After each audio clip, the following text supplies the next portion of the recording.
This is the first set of notes for Chapter 4. Before we jump into the Day 1 notes, I want to tell you what you can expect with this unit. The first thing that you can expect is we're going to talk about exponential functions, like 2 to a power, 3 to a power, 1/2 to a power. We're going to do that first. What that is then related to is logs. So the second half of this unit will be logs. Graphing logs, writing things in log equations, word problems, things like that. Log properties. So you have seen all of it before, it just might be buried a little bit deep in your brain. Let's start out Day 1. Today's notes, all we are talking about is inverses. So we're going to start with that definition at the top, which is the definition of an inverse function. If the ordered pairs of a function are the ordered pairs reversed, it's called the inverse. Okay, that's a wordy definition. All I need you to know is that for inverses, we switch x and y. You take the coordinates and you reverse them. If you could write that in words, switch x and y.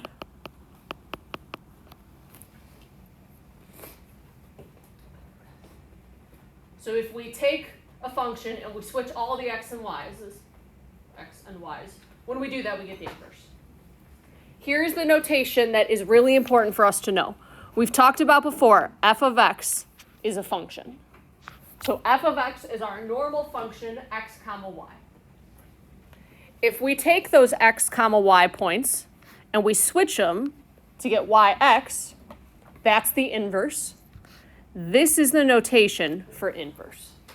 F with a little -1. That -1 is not a power. So that -1 is not a power, it's just notation. So anytime you see f to the -1, you need to know we're talking about an inverse. First type of problem you're going to see is like example 1. Given f of x equals. F of x in this case is just 4 ordered pairs. In A, we are asked for the inverse. So the inverse just means take all 4 of those ordered pairs, switch them. So in A, technically it should be in curly brackets. All you're doing is taking all 4 ordered pairs and switching them. So we get 2, 1, 5, -3, 0, 12, and -7, 0. We are not switching any signs. So no signs are being switched. You're not changing a positive to a negative or anything like that. All you're doing is flipping the order.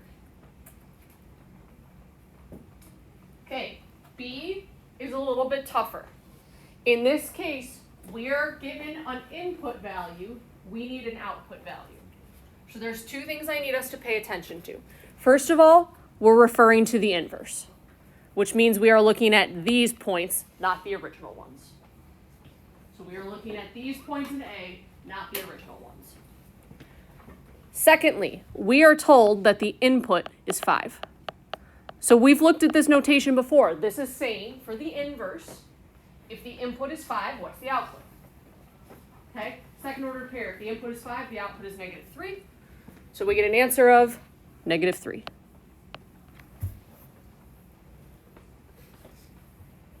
That is the first thing you're going to see in your homework. Questions before we keep going? Okay, second thing. One item that we are interested in, we've talked about before when you have a graph, determining whether that graph is a function. Before you read anything, how do we know if we're given a graph if something is a function? If you're given a graph, not an equation of any kind. What kind of straight? Vertical line test. Okay, so let's just review that real quick. If something is a function, the way we check that is the vertical line test.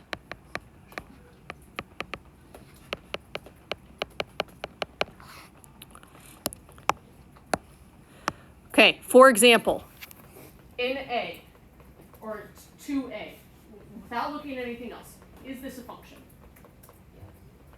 Yes. Okay, we passed through a whole bunch of vertical lines, never passes through more than once. This is a function. Is B a function? Yes, same thing. Bunch of vertical lines, never passes through more than once.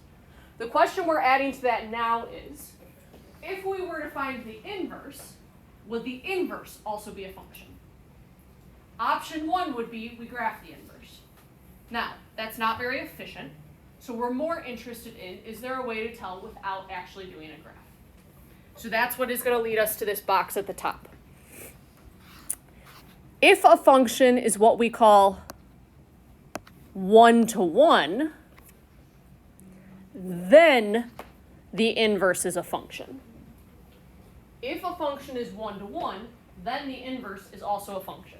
I think that is worded very poorly, so I'm going to have us write a new sentence.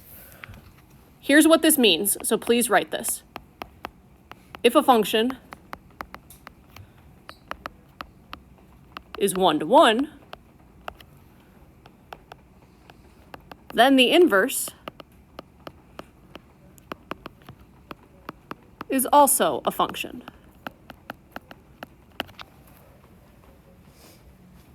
And again, this is a way for us to tell without drawing a graph. Okay, so of course the question we should be asking is, cool, what does it mean to be one-to-one? Okay, one-to-one. Very similar to a function test. One-to-one, you're going to do what's called the horizontal line test. So to tell if something is a function, we do the vertical line test. To tell if something is one-to-one, we do the horizontal line test. Horizontal line test, same idea, just a horizontal line. So we're going to see how this applies in example 2. In example 2a, the first question we're asked is the function one-to-one? So what you have to do is picture passing through a whole bunch of different horizontal lines. Will the horizontal line ever pass through more than once? No. So what we say is this function passes the horizontal line test. So is it one-to-one? Yes. And I'm going to write passes the horizontal line test. I would suggest you do the same thing just so that you know how to tell this.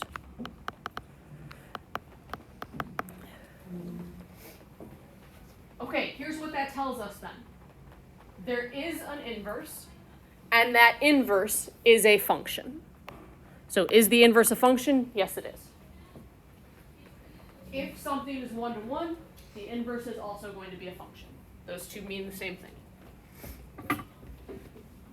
Okay, similar idea in B. In B, is this one-to-one? No. If we picture a horizontal line right here, it passes through more than once. So is this one-to-one? No.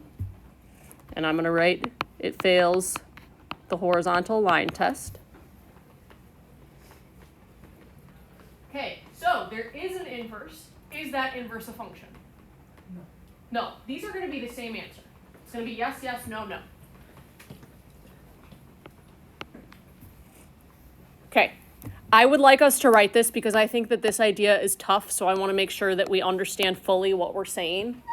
What we are saying is the inverse does exist.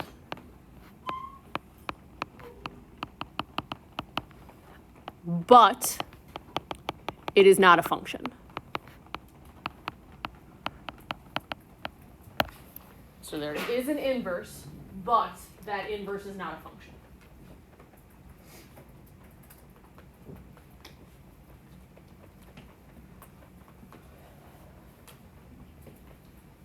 I want to do one more problem before we take a break because it's the last graphing one and then we're done with graphing. Do we have any questions before we look at one more graphing question? Okay, so let's go to the next page, do one more question, and then we'll take a break. X, whoa. Okay, example 3, we are sketching the graph of the inverse, and then we want to know, is the inverse a function? Before we do any of that, I have a few questions I want us to answer. So if you could write these down with me. This is plain old f of x. So the first question I have for us, is f of x a function? So is this particular graph a function? Yes. How can you tell? Passes the vertical line test. So yes, it passes the vertical line test. So then the second question, before we graph anything, I want to know, is the inverse going to be a function? So when we graph the inverse, is that inverse going to be a function? No. Drew, how do you know? That the horizontal line test. No, because horizontal line test. So we're going to say no, fails the horizontal line test. If it fails the horizontal line test, it is not one-to-one. Okay, so again, there is an inverse, but when we graph it, that inverse is not going to be a function. Okay, and now we're going to graph and verify that. Here's what we're going to do. We're going to switch x and y's. How many points are on this graph?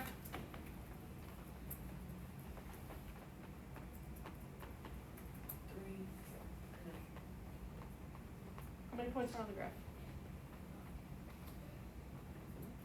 Infinite. Yeah, there's a whole bunch of points. There's a point here, here, here, here, here. We're not going to switch all of them. Pick some important points, and those are the ones that you're going to switch. What do you think with a parabola is the most important point? The vertex. Okay, so this point right here, whoops. This point right here is the point -1, -3. Okay, so these are the points. I'm going to list them on f of x. I'm going to use -1, -3. And then I'm going to pick some more convenient values. One point that I see that's pretty convenient is this point up here, which is 1, 1. And then maybe the symmetric point over here, which is -3, 1.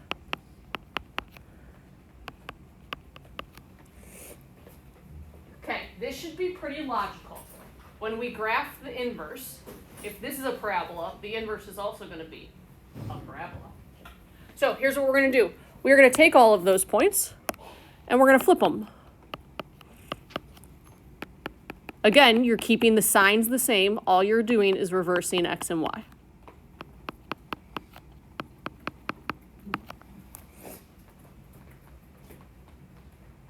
So we're going to plot those and then see where we can go from there. -3, -1 is right here. 1, 1 is here. And 1, -3 is here.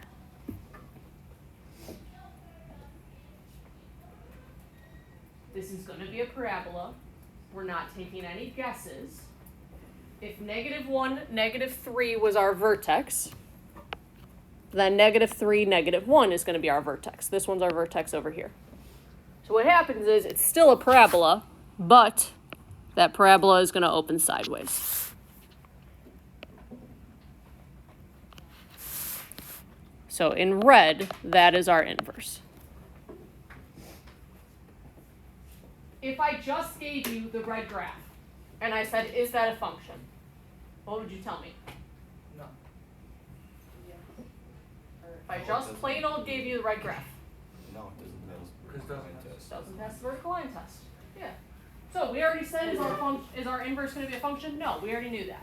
And now we've confirmed fails the vertical line test. If you said it is like the red graph, and you said that was f of -1, and you asked us if it was a function, that would be yes, though, right? Because it passes the horizontal line. So the horizontal line test tells you if whatever you have, its inverse is a function. So if I give you the red graph, it passes the horizontal line test, which means that the inverse of the red graph is a function. Not the red graph itself, the inverse of the red graph. Okay, that's graphing. Questions for me before we take a break? Okay, we have 2 last problems to do. They cover the same topic. The last thing we have to talk about today in these notes is if you are given an equation, finding the inverse of that equation. So we found inverses of the ordered pairs where we flipped x and y. We took a graph and we found the inverse. Last thing is finding the inverse of an equation. For example 4, which is a basic kind, steps are to the side. So we're just going to jump in and do this example 4, and then we will talk about example 5. Okay, step 1. F of x, you're going to make y. And that's just because the notation is a little bit friendlier. So that is step 1. Step 2, the big idea with inverses is that you're switching x and y. So that's what you're going to do. You're going to switch x and y. So this becomes x equals 3y plus 8. So that was step 2. Step 3, you're solving for y. So you're going to get y alone. I'm going to subtract 8. So I get x subtract 8 is equal to 3y. I can divide by 3. So my y ends up being x minus 8 over 3. Last step is what most students forget, is using proper notation. So our problem started out with function notation. We shouldn't have a y in our answer. Instead, we're going to use that inverse notation. So our final answer will be that the inverse is x minus 8 over 3. Or I just want to let you know this could be expressed as 1/3 x subtract 8/3. So those are the same. I'm fine if you leave your answer like it is in the box, but just know if you see this bottom answer on the answer key, they're the same.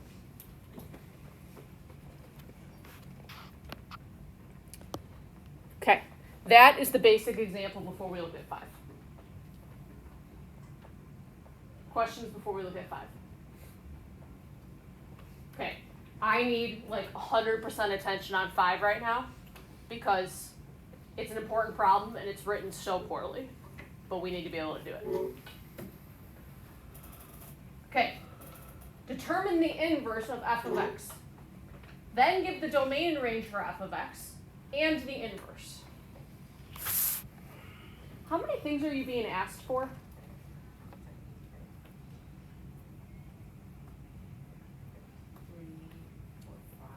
5. Kind of hard to tell right off the bat, but you're being asked 5 questions in these very short 2 sentences. So here's what I want us to do. I want to make sure that we answer all 5. So here's what we need to find. We need to find the inverse. Then we need to find the domain of f of x. We need to find the range of f of x. We need to find the domain of the inverse, and we need to find the range of the inverse. So we need to find all 5 pieces of information from what we've been given.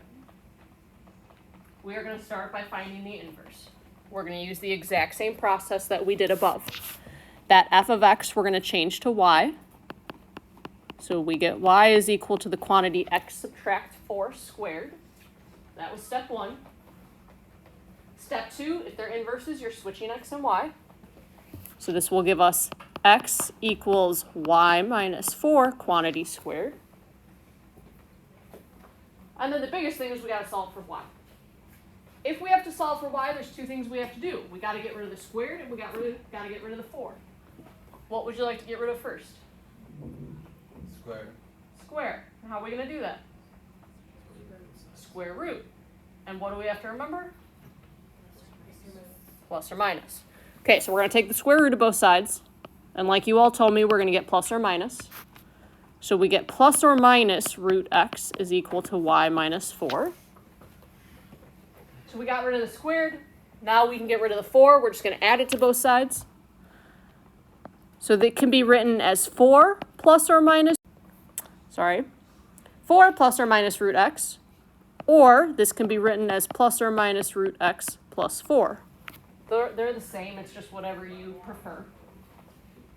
This is where most people stop. Remember, this is not your final answer. The initial equation did not have y in it, so your answer should not have y in it. We're going to have the inverse is equal to 4 plus or minus root x. So that is the first item we are asked for. The inverse is equal to 4 plus or minus root x.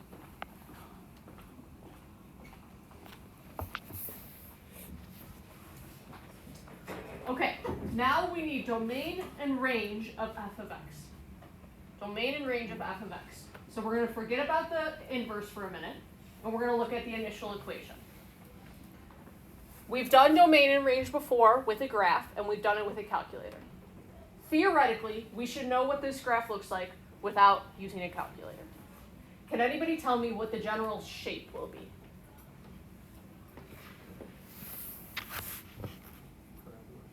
Parabola. Okay, so again, we're focusing here. That squared tells us that this is going to be a parabola. What direction is the parabola going to open? Up. Positive number out in front. And then, throw back. What is this subtract 4 going to do? Move it to the right 4. Okay, so we're going to draw ourselves a little graph. We're going to go to the right 4. So this is our graph of f of x. Okay, domain refers to the x. The x left, right, or putting the walls up. Can we put any walls on this graph to contain it? No. What is our domain then? Negative infinity to infinity. So our domain, negative infinity to infinity, because x takes on all the values. Range is y, the up-down. So what we've done in class before is floor and ceiling. Can we put on a floor or a ceiling to this graph? What is the lowest y value we get? 0, not 4. This 4 means nothing to us. What we notice is that our y starts at 0 and it gets bigger. And it needs a bracket because that 0 is included. Now, on the final, I don't care what format you use. So if you don't like interval notation, that's fine. This can also be written as y is greater than or equal to 0. Those have the same meaning.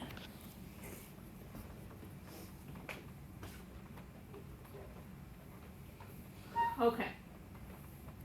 How are we doing so far? Good so far. Last thing we have to talk about is domain and range of the inverse. There is a very quick way to do this, and there's a very long way to do this. The long way would be to graph it. So the question is, can we find the domain and range of the inverse without even touching a graph? Yeah. When we take our function versus the inverse, all we're doing is switching x and y. So, on our original function, domain is x and range is y. All we're doing with the inverse is switching them. Switching them. So, the y for our regular function, the range, is the same as the domain for our inverse. Our y's are just going to match. All you're doing is bringing down that answer.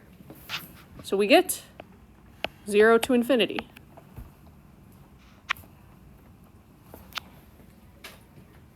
Here's where I used to be careful. It would not be okay to write y is greater than or equal to 0. What would we have to write instead? X. Because domain is x.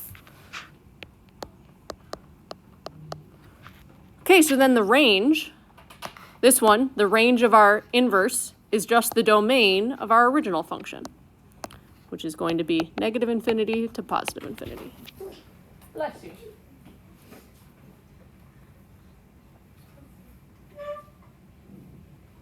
We did all that without a graph. I have one last question, 2 last questions for us. Is f of x a function? Is f of x a function? Is the inverse a function? No. No. Okay. How would it